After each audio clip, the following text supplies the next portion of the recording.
Vamos lá, senhores. Para quem perdeu o nosso encontro de ontem, vamos fazer um rápido flashback aqui, porque recordar é viver e cair em prova, né? E estou apostando aí, gravei até um videozinho, postei no Instagram, vou postar no grupo, sobre a ANPP, né? Para quem não tem a intimidade, Acordo de Não Persecução Penal, né? Apenas complementando as informações de ontem, a gente tem que trazer, né, essa novidade do pacote anticrime, que, obviamente, né, vai cair tanto na civil como no TJ. O que a gente tem de importante, tem que estar sabendo disso aí? A gente sabe que o papel do Ministério Público, né, não é de hoje que ele já começa a ter, e sendo introduzido em nosso ordenamento jurídico, questões, medidas, né, despenalizadoras, que a gente chama. Com isso, criando ferramentas que já existiam nas resoluções do Conselho Nacional do MP, né, que foi introduzido pela emenda 45 de 2004, chamada Reforma do Judiciário, criou, né, o CNJ e o CNMP, com a prerrogativa de editar resoluções com força de norma primária, ou seja, praticamente equiparada à lei, né?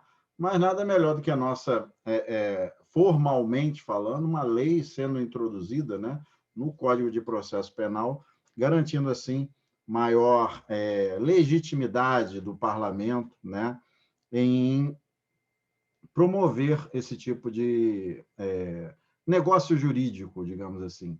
Natureza jurídica seria um negócio entabulado entre as partes, homologado pelo juiz, visando extinguir a punibilidade. A extinção da punibilidade é uma consequência do acordo, né, da não persecução penal.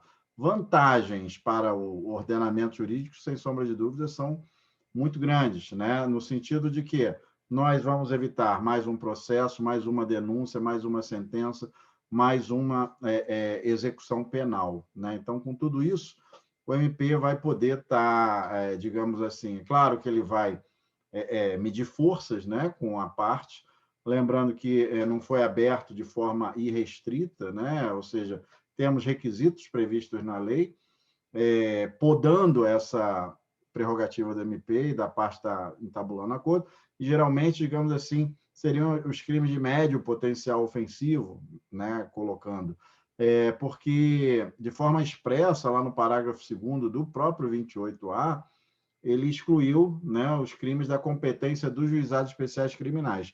Então, recapitulando, né, o que nós falamos ontem, a grande vantagem para o MP é o quê? Ele tem uma confissão, tá? Ou seja, o investigado vai formalmente assumir que cometeu um crime. Eu estava vendo hoje um vídeo do Guilherme Nutti, que é desembargador famoso lá do TJ São Paulo. Ele falou que isso foi, assim, digamos, algo assim até meio temerário, né? Porque, digamos, o MP, a partir do momento que já tem uma confissão, né, do autor do crime, ó, fui eu que cometi esse crime, sim, digamos assim, e se o cara não cumprir, tá morto já, né? Porque está dizendo, ó, fui eu mesmo que fiz. E aí os requisitos que a gente detecta desde a cabeça do 28A é que a infração penal deve ser cometida sem violência ou grave ameaça, e a gente viu ainda que a pena mínima não pode, deve ser inferior a 4 anos, tá? Pena mínima inferior a 4 anos. Eu posso citar como exemplo homicídio doloso, mesmo na forma simples, a pena vai de 6 a 20. Então, se é de 6 a 20, já estaria fora do teto, né, do acordo de não persecução penal, ou seja, não pode ultrapassar os 4 anos. Tá? Como eu disse ontem, né, o Aragonê Fernandes, né, ele fala que é um surcisão, porque o sursi é até 1 ano, né, a pena não ultrapassar 1 ano, agora vai até 4. E assim a gente observa que as mudanças legislativas, elas tentam o quê? Favorecer o MP a estar evitando denúncias, novas denúncias, de forma assim, de certa forma, a justiça criminal se debruçar sobre os crimes mais graves, né? Vamos lá, roubo, latrocínio, crime hediondo, homicídio, feminicídio, ok? Então, a ideia é se permitir, né, que se façam acordos entre as partes. E aí, qual é o papel do juiz nessa moldura? O juiz vai analisar se existe algum vício de consentimento. Primeiro, a análise da legalidade do acordo. Que crime foi esse aí? Esse crime preenche os requisitos? É sem violência, grave ameaça, ou seja, não ultrapassa os 4 anos? Sim. É possível reparar o dano, né? Ou seja, o magistrado vai estar observando o princípio da legalidade e da existência de eventuais vícios. Um outro ponto que eu queria chamar a atenção de vocês é o seguinte: será que existe o direito subjetivo? Esse é um ponto também que eu acho que é já numa questão, numa pancada mais difícil, tá, Bruno? Arthur, se liga, será que é direito subjetivo da parte o acordo ou não? Ou é um ato discricionário do Eu acho que é discricionário das duas partes. Eu acho que é um direito subjetivo, preenchido do jeito. Pois é, aí o que vem prevalecendo, Ivana, é que como se trata, né, de uma justiça consensual, vamos dizer assim, a parte não é obrigada a aceitar o acordo, a parte tem que estar com a sua defesa técnica presente, ou seja, o advogado ou o defensor público, só terá validade o acordo firmado com a presença de um advogado ou de um defensor. A parte não é obrigada a aceitar, assim como o MP, né, o entendimento que ainda vem prevalecendo em que pese seja muito embrionária, né, essa questão, não chegou ainda até o Supremo, mas que eu tenho visto, né, Rogério Sanches, o próprio Nutti, falando que é um ato discricionário do MP, mas o Nutti ele chega a falar é uma discricionariedade fundamentada, digamos assim, né? Então ele vai ter que dizer o porquê que ele não está oferecendo um acordo. Então, tipo assim, olha, eu não vou oferecer acordo para esse cara porque eu já o conheço de outros carnavais. Esse cara tem várias passagens, né? Em que pese ele não tem, porque aqui a gente vê no parágrafo 2º, se ele for reincidente ou se for uma conduta habitual, ele não cabe, né, o acordo, né? De não ter. Sim, mas aí ele não preencheu os requisitos. Não preenche requisitos, né? Não ficou muito claro nesses vídeos que eu vi do Rogério Sanches o que seria essa prerrogativa do MP de estar dizendo, olha, a discricionariedade regrada ou fundamentada. Qual seria o fundamento que iria ensejar para ele a prerrogativa de sequer fazer a proposta de acordo, tá? Mas na prova, coloquem assim, é ato discricionário do MP, porque se trata de uma justiça consensual. Ninguém pode obrigar ninguém a nada, inclusive o juiz não é obrigado a homologar. Não vou homologar esse acordo. E aí a gente fica na estaca zero. Qual é o recurso que cabe à parte que se sentir lesada, prejudicada?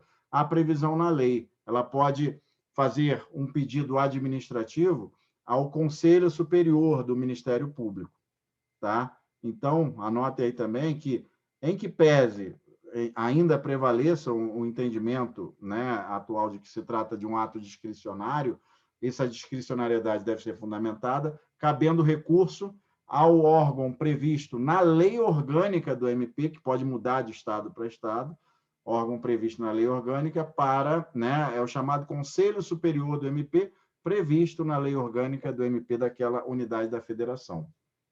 Ok? Então, diante da falta de proposta do MP, é possível que a parte inconformada recorra à instância superior. Beleza? E aí, qual vai ser o juiz? Luiz. Oi, vamos lá. Desculpe te interromper. Deixa eu perguntar. A transação penal, então, também é ato discricionário? Vamos lá. É discutível, tá, Ivana? Eu estou falando com tranquilidade, isso aqui, por enquanto, tem se prevalecido o entendimento de que se trata de ato discricionário da parte, né? Mas, por se tratar dessa questão consensual, né? Como é que você pode dizer que eu sou obrigado a aceitar a transação? Mas eu também entendo perfeitamente seu posicionamento crítico de que eu tenho direito subjetivo de transigir, que não quer dizer que o promotor vai fazer uma oferta bacana para mim, né? Já estamos falando de transação penal, né? Na 9.099.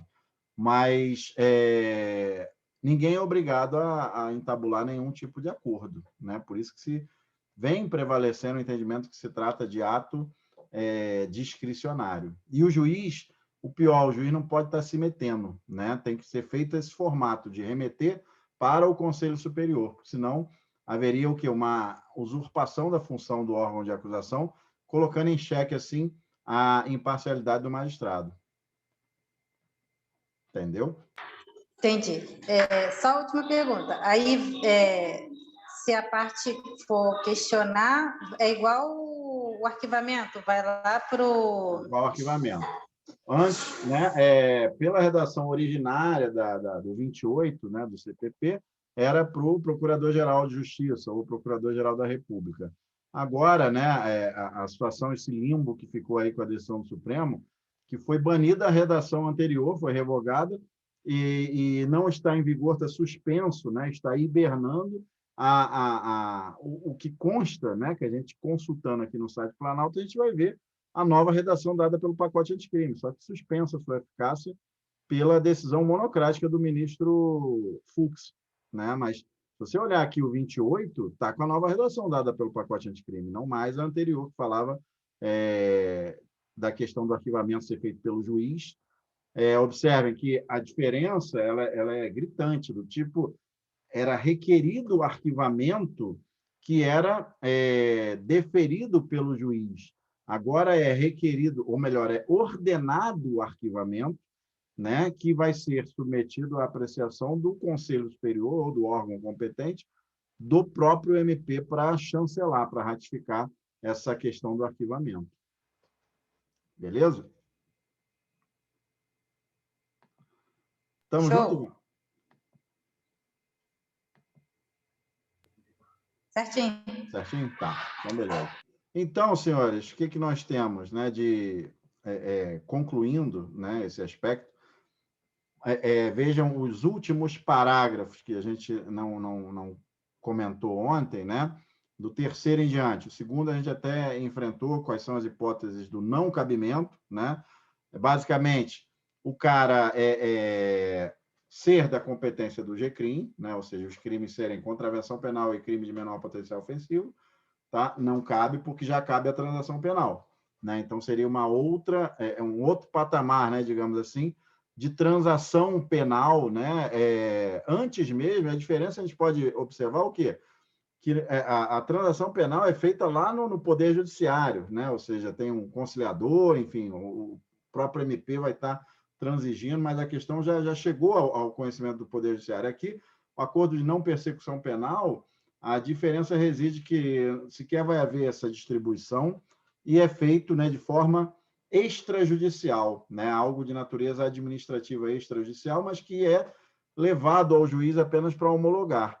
Então, o que a gente tem aí de diferente, né? Esse acordo ele é formalizado por escrito, pelo MP, pelo investigado, pelo seu defensor.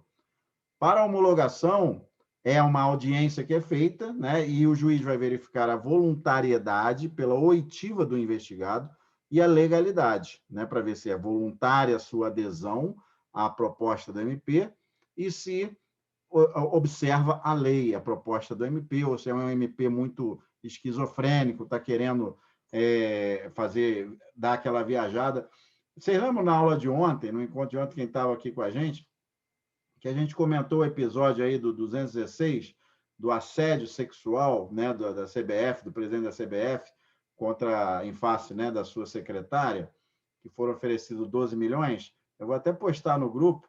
Eu conversei com o juiz do trabalho e ele falou que a proposta que tinha sido passada pela vara trabalhista dele, de acordo, era de 40 mil reais. 40 mil reais, 2 parcelas de 20 mil. E a sentença deu 5 mil. Né? Então, o que eu digo, às vezes o olho grande do advogado acaba gerando um grande prejuízo, né? Ou às vezes da parte, né? Ali não foi nem do advogado, foi da própria parte da esposa do cara que fez ele abrir mão, renunciar de um acordo vantajoso. Agora, nessa hipótese aí que ganhou a mídia, né? No caso, foi o advogado que perdeu? O advogado mesmo que instruiu Não, foi a mulher do cara. Ele falou, excelência, eu posso perguntar para minha esposa? Aí o cara saiu da sala de audiência, foi lá fora, ligou para a mulher, e a mulher falou, não aceita não. Não aceitou 40 mil, ganhou na sentença 5 mil. Né? Então, observem como, às vezes, um acordo que você está tudo amarradinho, não significa que a sentença vai ser mais vantajosa. Pelo contrário, em regra, a gente vê que as sentenças têm condenações bem menores, bem mais desvantajosas que um acordo. E aí o que estava divulgando a mídia é que foi feita uma proposta de 12 milhões para morrer o assunto. Né? E a vítima, né, digamos assim, do assédio sexual, que a gente estava discutindo até ontem aqui, é um crime com uma pena branda, né? Ou seja, não é crime hediondo, não é crime com violência, grave ameaça, nada disso. Com certeza o juiz não vai chegar nem a 10% desse valor aí, nem a 1 milhão. Né? O juiz do trabalho falou no máximo 50 mil, no máximo 50 mil, professor. Eu falei, pois é. Então, é aquela história, né? Mas, voltando aqui para a nossa não persecução penal, o juiz pode recusar a homologação, se ele entender que não preenche os requisitos legais ou que não é adequado, né, ao que dispõe ali o parágrafo 5º dessa norma. Tá? Então, esse é o formato do acordo. Recusada a homologação, o juiz devolve os autos para o MP para complementar a investigação. Isso aqui também acho que é possível que gere uma inconstitucionalidade. Olha o que está dizendo aqui. O juiz, se recusar a homologar, aí volta para o promotor para ele complementar a investigação ou para oferecer denúncia. Ele não homologa isso aqui. Tudo bem, oferecer denúncia, o MP tem todo o direito, é prerrogativa dele estar oferecendo denúncia, mas o juiz aqui está passando por cima de um acordo entabulado entre as partes. Penso que se não for um acordo ilegal, né, não teria essa prerrogativa aqui o magistrado. Tá? E a vítima vai ser intimada, né, da decisão da homologação do acordo, né, ou de seu eventual descumprimento. Havendo descumprimento, naturalmente que o MP pode denunciar o cara. Tá? Havia uma grande discussão se fazia coisa julgada, o acordo. Lembrando que gera extinção da punibilidade o cumprimento. Descumpriu, o que vai fazer o MP? Denunciar, e aí o cara pode ser condenado. Beleza? Então, essa informação é importante para a gente. Vamos, então, falar um pouquinho de estatuto. Deixa eu interromper aqui para compartilhar novamente. Agora falando sobre o estatuto da... Luiz? Oi? Desculpa interromper de novo. Você falou que faz coisa julgada? Foi isso? Ou eu entendi errado? A discussão era se fazia ou não coisa julgada este acordo homologado pelo juiz. Se fizesse coisa julgada, não teria como ele denunciar depois, né? Mesmo que não fosse cumprido. E aí prevaleceu o entendimento que não há coisa julgada nesse acordo se só ocorre com o cumprimento efetivo. O que eu estou dizendo fez o acordo, isso iria engessar o MP? Não vai engessar o MP, porque o acordo ainda não foi adimplido, não foi cumprido. Né? Se não gera para o promotor a prerrogativa de denunciar. Senão seria a coisa mais fácil. Eu faço o acordo. Fala aí, doutor, o que você quer de acordo? E aí eu assino embaixo, pronto, morreu, eu não vou responder. Não pode ser tão assim inconsequente essa postura da vítima, né? Da vítima não, do autor, né? Do investigado, digamos assim, ok? Então, o que prevalece? Que não faz coisa julgada e que infrutífera a execução do acordo, volta para o juiz da execução penal, né, para receber a denúncia e começar o processo do zero. Ok? Então, não cumpriu, beleza, vou te denunciar, você se defende aí, vamos ver onde que vai dar, porque até perde a confiança o MP, né? O cara faz um acordo e não cumpre, aí como é que fica, né? Beleza? Certo, beleza. Então tá, vamos lá. Faltou a gente falar dos estatutos, o que eu falei? O 3044 de 80 corresponde ao 2479 de 79. Ele é muito parecido, tá? Eventual divergência, eu vou estar apontando no grupo, eu vou estar apontando na aula, tá? Qual é o ponto que mais cai de servidor público de estatuto? É as questões disciplinares, ou seja, qual é a pena, né? Qual é a sanção correspondente, quais são as condutas que vão ensejar a pena de demissão, tá? Vindo após os direitos, as licenças, tá? Mas o que é campeão de questões é a questão disciplinar, que é justamente para o cara ficar atento com a punição disciplinar. A gente chamou atenção aqui de forma exaustiva semana passada nessa questão de que há divergências, né? Por exemplo, com a questão da suspensão, que lá no Estatuto do Poder Executivo geral, né, o genérico, é 180 dias, aqui é 90 dias, uma ou outra diferençazinha, né? Então, o que a gente tem ainda que está sabendo, né? Vamos lá, deixa eu colocar aqui alguns pontos que são bem cobrados também, em termos, a gente falou bastante a diferença de remuneração para vencimento. Eu chamei a atenção, inclusive, que durante o curso de formação dos senhores lá na academia de polícia, né? TJ não, o cara já entra ganhando 100%, mas o cara que vai fazer o curso de formação, você ainda não é estatutário, você não é seletista, tu está num limbo fazendo a última etapa do concurso. E durante o curso de formação, você vai receber 80% do vencimento base. Resumindo, uma mixaria, né? Porque lembramos, inclusive, que só a gratificação de atividade perigosa é de 230%. Tá? Então, ou seja, daquela remuneração ali, vamos dizer que essa gratificação ela é extremamente generosa, ou seja, isso significa que o vencimento base é uma merreca, né? E você vai ganhar 80% da merreca no curso de formação. É rezar para que o curso de formação seja bem efêmero, né? Bem curto, para você conseguir logo, né? Concluí-lo, né? E ir para a delegacia, né? O mais rápido possível, tá? E lembrando, aquela velha pergunta que tem até entendimento já simulado do Supremo Tribunal Federal. Vencimento base pode ser inferior ao salário mínimo? Sim ou não? Sei que vocês sabem disso.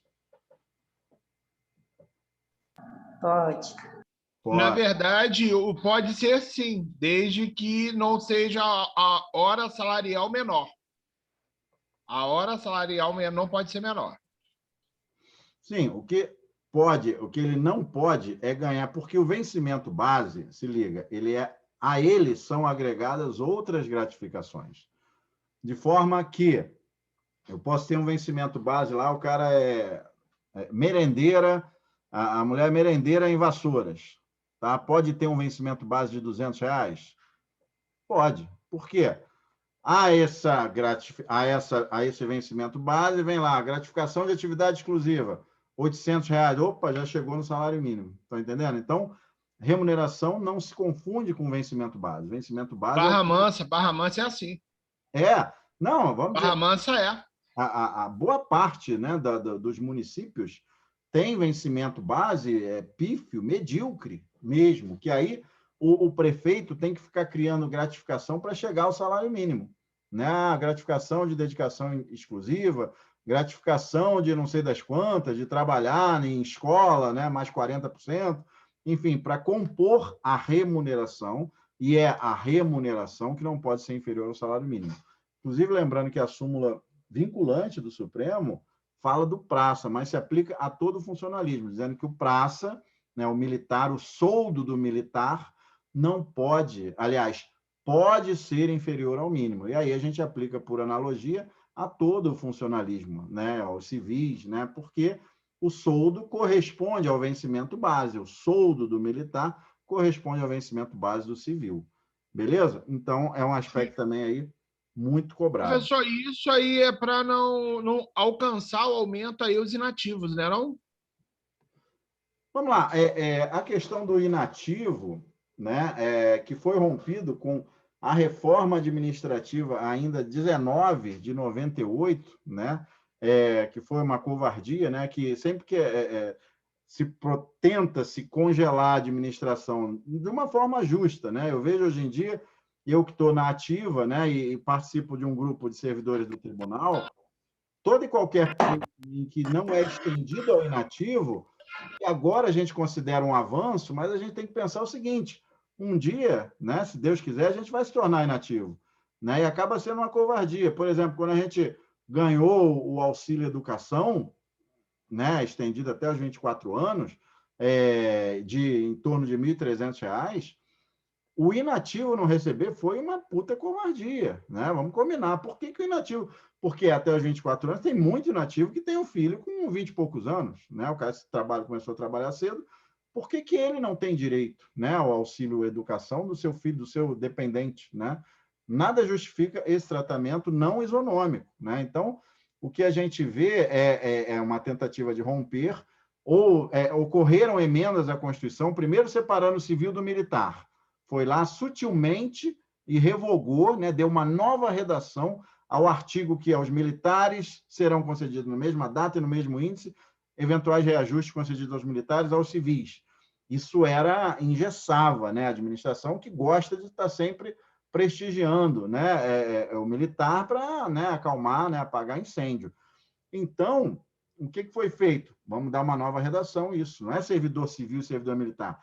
Tem servidores públicos e militares. Ou seja, com isso a gente dá uma nova redação e apaga aquela porcaria que fica amarrando a gente. Então, a mesma coisa foi feita em relação ao inativo. Então, a gente o que observa? Uma sutil mudança na redação, suprimindo, assim, esse direito, né, à concessão dos mesmos benefícios.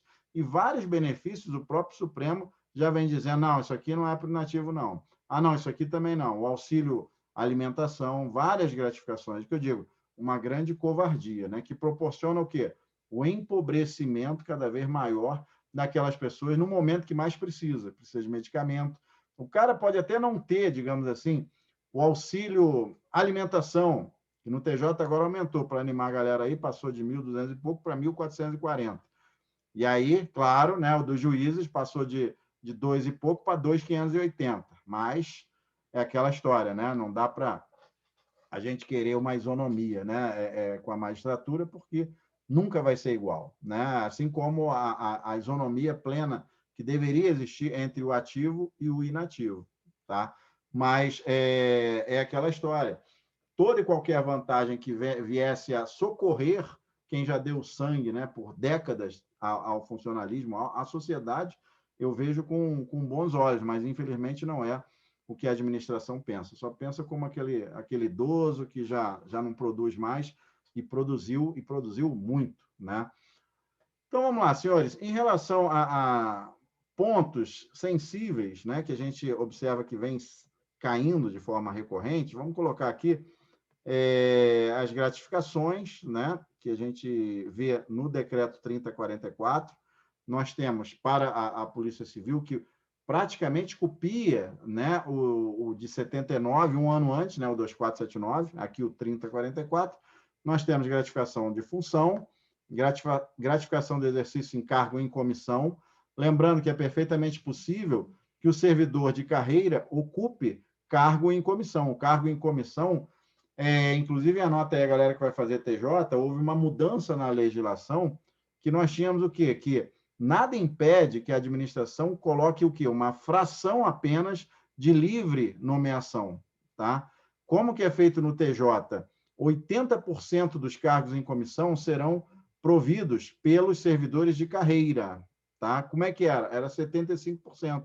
Nós tivemos agora uma mudança recente, colocando que 80% dos cargos em comissão serão de carreira. Então, o que sobra? Sobra apenas 20%. Então, 20% dos cargos em comissão do TJ pode ser cobrado dessa forma, né? Vai se dar da forma livre, tá? Então, o TJ pode ter cargos de livre nomeação? Pode. 20% dos cargos em comissão do TJ é de livre nomeação. Aqui na Polícia Civil eu ainda não identifiquei isso. Então, o que funciona? É possível que todos os cargos em comissão sejam livremente, né, colocados pelas respectivas chefias. Beleza? E esses cargos de comissão têm que ser de chefia ou não? Chefia, direção e assessoramento. O 37, assessoramento também? O 37 da Constituição fala isso. Quais são os cargos que nós temos no TJ, né, de chefia, direção e assessoramento? Nós temos direção de recursos humanos, nós temos assessoramento de desembargador, assessoramento de juiz. Eu estou de assessor de juiz de primeira instância, né? Mas tenho colegas que pegaram de assessoramento de desembargador, direto no TJ, no segundo grau. E agora, né, para nossa alegria, oficial de justiça e comissário pode ser assessor, né, assessor e assistente. Ou seja, antes havia uma norma que dizia que os cargos especialistas, né, digamos assim, algumas especialidades, como comissário, como oficial, só poderiam, não poderiam, é incompatível com o assessoramento. Por quê? O cara é bacharel em direito, por que o cara não pode ser assessor desembargador? E às vezes o cara sem especialidade, às vezes o cara de nível médio, técnico judiciário, pode ser assessor, e o analista especialista não pode. Era um contrassenso, né, que agora houve essa correção, beleza? Então, cargo em comissão pode ser livremente, né, de livre nomeação e exoneração. E ganha um qualquer a mais?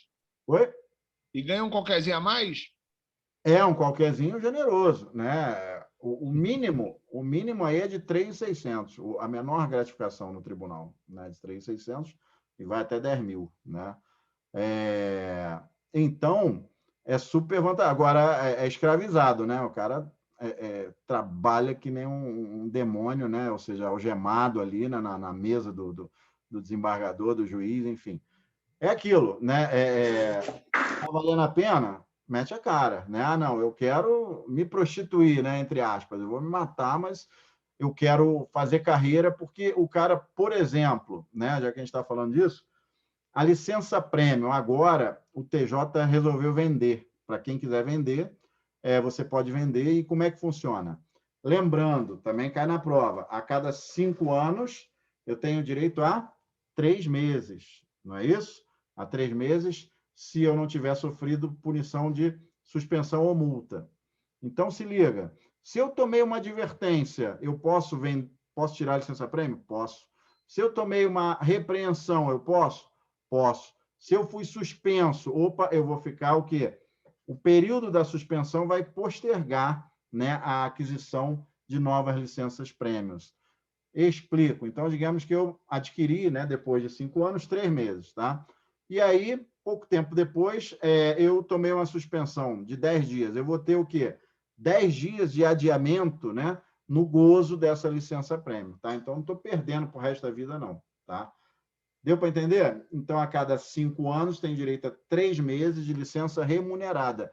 Na União, o que o FHC fez? Pacote de maldade, né? Lá em 98 ainda, ele acabou com a licença prêmio. Ele passou a ter uma licença para qualificação.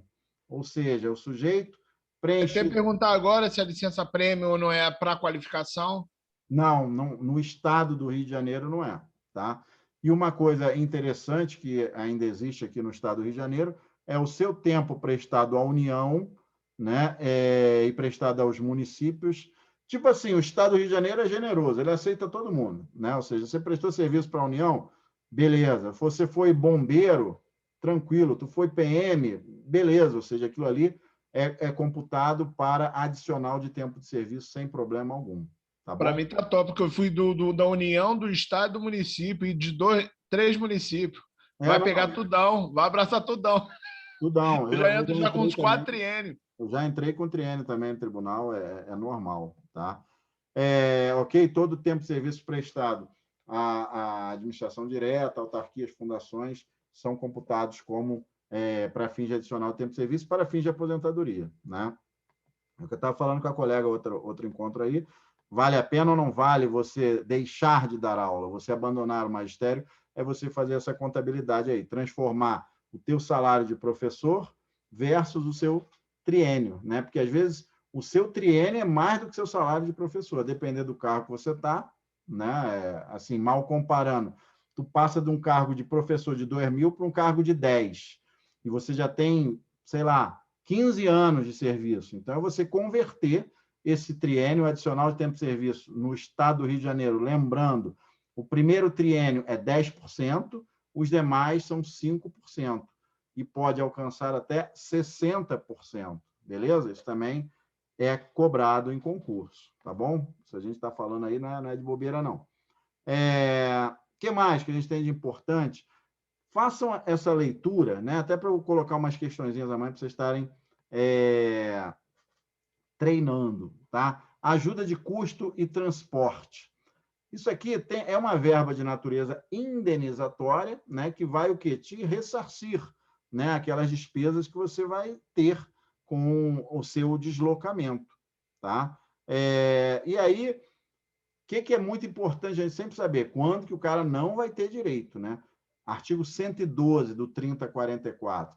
Não se considerar a ajuda de custo ao policial que, em virtude de mandato legislativo ou executivo, deixar de reassumir o exercício do cargo. Claro, o cara é deputado, né? O cara é o secretário de Estado, ele não tem direito à ajuda de custo coisíssima nenhuma. O cara está lá em Campos e aí vira deputado estadual. Pô, se alguém acha que o Estado do Rio de Janeiro, né, vai custear essa mudança? Não, negativo, se vira nos 30. Ao policial posto a serviço de qualquer outra entidade de direito público. Vamos lá, você é policial civil, aí tem um conchavo lá com um deputado, e aí você é cedido à Alerj. Será que o Estado seria justo o Poder Executivo custear esse seu deslocamento? Claro que não, tá? Então, se liga nessas situações, e quando é designado para a nova sede, a pedido. Então, é um exemplo que eu falei outro dia, do sujeito se ele tem ou não o direito para acompanhar o cônjuge, ou direito para interesses particulares. A gente viu que o direito para acompanhar o cônjuge é quando o cônjuge é enviado de ofício para outro ponto do território nacional. Enviado de ofício para outro ponto do território nacional. Usei o exemplo do meu colega que virou tabelião, passou no concurso para tabelião na Bahia. Aí foi para Salvador, a mulher, ele era comissário, e aí ele pediu uma licença sem vencimentos, para interesses particulares, ato discricionário. Claro que o TJ indeferiu. Não, negativo. A gente não está podendo abrir mão de comissário, não. Isso o forçou o quê? A pedir exoneração. Lembrando que o servidor não pede demissão, ele sofre demissão, ele pede exoneração, né? E a esposa dele, tecnicamente, será que ela teria direito à licença para acompanhar o cônjuge, né? Resposta negativa, né? Por quê? Acompanhar o cônjuge que foi de ofício, não foi a pedido, né? Para outro, removido para outro ponto do território nacional. E ele, na verdade, ele pediu exoneração, foi para outro cargo em outro estado. Então, é uma situação que eu quero sempre chamar a atenção de vocês. Vamos fazer uma análise restritiva dessas licenças. Licença para acompanhar o cônjuge que é removido ex officio e não a pedido. Então, como é que o examinador coloca lá na sua prova? Fulano de tal pediu remoção, né, de Barra Mansa para Campos dos Goitacazes. Ele tem direito, a esposa dele tem direito, né, a esposa dele que é servidora do Estado? Tecnicamente, não. Ok? Claro que vai tentar, né, politicamente, né? Acabando aí, a gente entra novamente, tá? Mas a letra da lei não é observada, tá? Não sendo observado, falece direito à parte. Beleza? Estamos juntos? Então, a ajuda de custo, como eu disse, vai estar ajudando aquele policial, aquele servidor público a essas despesas com o seu deslocamento, tá? Não haverá... O que mais que a gente tem aqui importante sobre a ajuda de custo? Deslocamentos. Nos deslocamentos, 115, que se refere a 109, são assegurados ao policial removido, transporte, né? Ou seja, vai custear o transporte com mobiliário e bagagens. Dele, do cônjuge,